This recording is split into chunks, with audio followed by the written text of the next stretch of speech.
Independent conservative candidate Larry Bill hails from his hometown of Jackson, Missouri in Cape Girardeau County. Disappointed with the actions of both major political parties in Congress, Mr. Bill decided to take a different route to public service. This local businessman worked to get on the ballot as an independent candidate. Without party support and a modest $5,000 budget, Mr. Bill's organization strived to meet the state of Missouri's criteria of collecting 5,000 signatures of registered voters in the 8th District. After the final tally, nearly 6,700 submitted signatures actually counted. Mr. Bill is the only independent candidate running for the United States Congress in the entire state of Missouri. To avoid lobbyists and major donor influence, only Mr. Bill and his wife have contributed financially to his campaign. Larry grew up on a farm in West Cape Girardeau County. He graduated from Jackson High School and Southeast Missouri State University. He went to the Air Force to become a pilot, where he gained 3,900 hours of jet experience. Lieutenant Colonel Bill deployed to the Middle East on multiple occasions. Larry left active service and joined the Air Force Reserves. Recalled back to active duty after September 11th, he supervised the transport of supplies and personnel to the battlefront from the headquarters of the Air Mobility Command in Belleville, Illinois. Lieutenant Colonel Bill retired from the Air Force and now runs a real estate business in Jackson. He and his wife of 32 years have 3 married children. They also have one 3-year-old grandson who is the center of their universe. Larry has a master's degree in public administration. He is currently president of the board of directors of a small mutual insurance firm. Larry serves his community where he volunteers to advocate for foster children in local court systems. Larry Bill believes his experience raising a family, serving the military, and running a business has prepared him to understand and correct the challenges facing our nation. He plans to judge legislation by his adherence to the Constitution.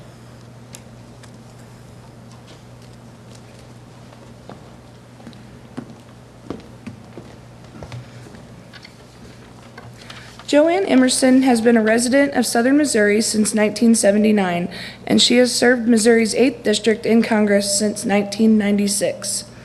During that entire time, her campaigns for office have used the slogan, "Putting people before politics," a philosophy that reflects her commitment to Southern Missouri and to our nation. Representative Emerson is known throughout the state for conducting one of the most complete and responsive casework operations in the country, helping her constituents with their concerns ranging from the Departments of Veteran Affairs to Social Security and Medicare. She is a tremendous advocate for Southern Missouri agriculture and manufacturing, flood protection, and transportation infrastructure.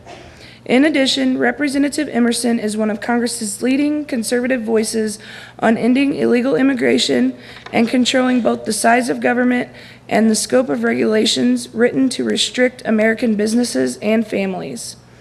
Finally, she is a leader in healthcare solutions, who is at the center of the debate over how to reshape U.S. healthcare policy to lower costs for patients, expand access to prescription drugs, and extend the longevity of Medicare without cutting benefits. She is endorsed by the National Rifle Association, the Farm Bureau PAC, the Veterans of Foreign Wars PAC, Missouri and National Right to Life, and the National Federation of Independent Businesses. Representative Emerson is a tireless advocate for common sense tax policy, personal freedoms, our men and women in uniform, and the Southern Missouri Congressional District she represents in Congress.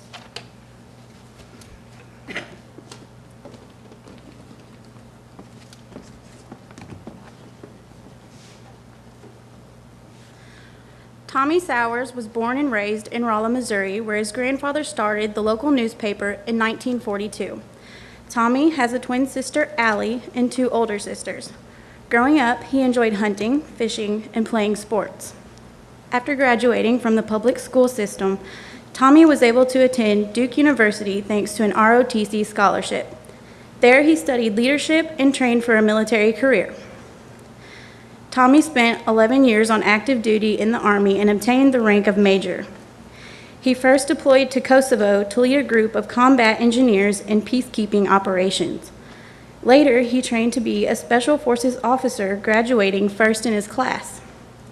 In 2 deployments to Iraq, he commanded an A-team of 12 Green Berets and was awarded the Combat Infantryman's Badge and 2 Bronze Stars. From 2006 to 2009, Tommy served as a professor at West Point, where he taught cadets American politics and the Constitution. After returning home to Rolla, he taught in the political science department at Missouri S&T. Today, Tommy lives 2 doors down from his parents and attends Christ Church in Rolla. You can find Tommy on the campaign trail, traveling in his big green truck with his dog Chuck.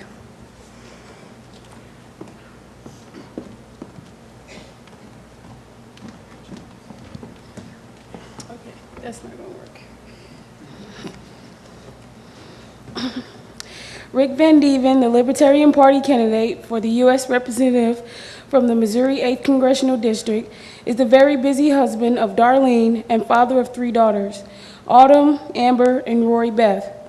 Outside his family and work life, Rick is supporting his local parochial grade school, St. Ambrose, and Chaffee.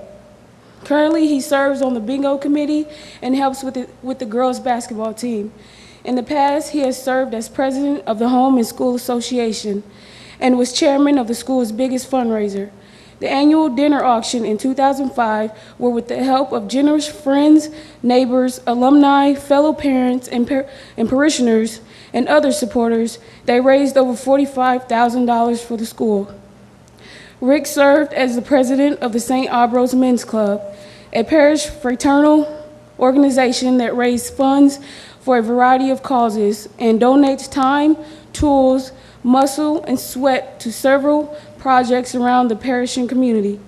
Rick also enjoys donating his musical talent to a number of charities, including Kenny Rogers Children's Center, American Red Cross, and several individual benefits. Rick is a member of the Knights of Columbus and Campaign for Liberty. He has worked on the Ron Paul presidential campaign and is involved in Adopt a Highway. Rick has always lived and worked in Southeast Missouri. His campaign was recently endorsed by the Boston Tea Party, an accomplishment that he is very proud of. If elected to U.S. Congress, Rick Van Dieven will focus on reducing the $13.5 trillion debt through creative and courageous methods based on individual rights and free market.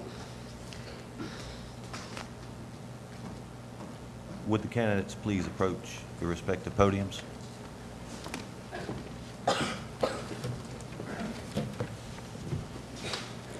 Good evening. All answers will be timed, and the timekeeper will show and call time. If all 4 questions have been asked and answered and time remains before closing, a 5th and final question will be asked. Again, no rebuttals during questioning, and all 4 candidates will have 5 minutes for closing remarks. The rules and format have been explained. If there are no further questions at this time, let's begin Missouri's 8th Congressional District debate. Congresswoman Emerson, with the growing perception of the undue influence of large contributions to political campaigns, lobbyists, and political action committees, how would you restructure campaign funding? There's absolutely no doubt that campaign finance has grown to a disproportionate amount and certainly takes up far too much time in dealing with, instead of dealing with the work that we must do in the Congress. And quite frankly, it might, in a perfect world, it would be wonderful if we could go to the same kind of system that the Europeans have, particularly the British, but unfortunately we do not have a parliamentary system in Congress, because basically what the parties do there is spend 6 weeks for campaigning, and they have a set amount of money that they can in fact raise. Particularly, I believe last count, it was somewhere in the neighborhood of 14 to 18,000 pounds, which would be about double that in the United States. It's an interesting way of doing business, and I think that it actually might work, except for the fact that it is most definitely an incumbent protection type of system because you run as a party member as opposed to an individual. I am very proud of some of the funds that I have gotten, particularly from the Farm Bureau, from the operating engineers who build our roads and our bridges. I'm very proud of the fact that I have been able to raise more than half of my funds from Missouri, mostly from the 8th Congressional District. Unlike my opponent, Mr. Sowers, who's raised 80% of his money from Hollywood, from New York, and from people outside Missouri, whose motives I question, given the fact that I don't understand why they would be interested in southern Missouri, because they support the agenda of Nancy Pelosi, Barack Obama, higher taxes, a new health care law that puts bureaucrats in charge, environmental regulations that would decimate rural Missouri and the Midwest. But nonetheless, it's certainly an important subject for discussion, and I am opposed to allowing corporations to keep pouring money in without public disclosure. Thank you. Mr. Beal, would you like the question repeated? No, that's fine. Thank you. You know, this independent run that we did, whenever I decided to run for Congress, I looked around and I said, well, how do we normally send people to Congress? And I figured out that, well, what you do is you get with a major party, and since we're talking about financing, I'll focus on that. But you try to get lobbyist money, you try to get major donor money, you ask your best friends for money. And essentially, what I was trying to avoid was the same impact, because, you know, if your neighbor pushes you out of the ditch, they're going to look for that thank you. So whenever you get a big donation for either a lobby, a political action group, a major donor, in-state or out-of-state, they expect access, and they expect you to follow through on their programs.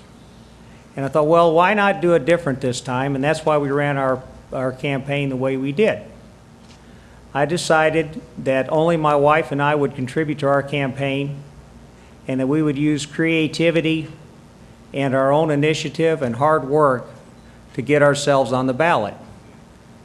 And you'll notice that when you change the paradigm, it is possible. Right now, the two major competitors spent at least $500,000 on their campaign, and I spent $5,000 of my own money on my campaign, and all four of us are standing here. We made it to the final four to be on the general ballot, so that whenever you go vote, I'll be among your choices. Now, as far as campaign finance reform, I really think it's counterproductive. I think it does help incumbents, and I think that probably the best system is to have an absolutely free system. Because having had just very limited experience with the Federal Election Commission that I have, it's a very cumbersome method, and it favors those who can afford a good accountant. So that's my opinion on campaign finance. Thank you. Thank you. Mr. Sowers? Well, I'd like to start off and thank Mineral Area College and everyone that's viewing and here this evening for organizing this event. It is clear that we need to change how we finance these campaigns, because currently we have government of, by, and for the lobby instead of, by, and for the people. I'm proud how we have conducted this campaign and funded it. 97% of our funds come from 4,000 individuals from all around the nation.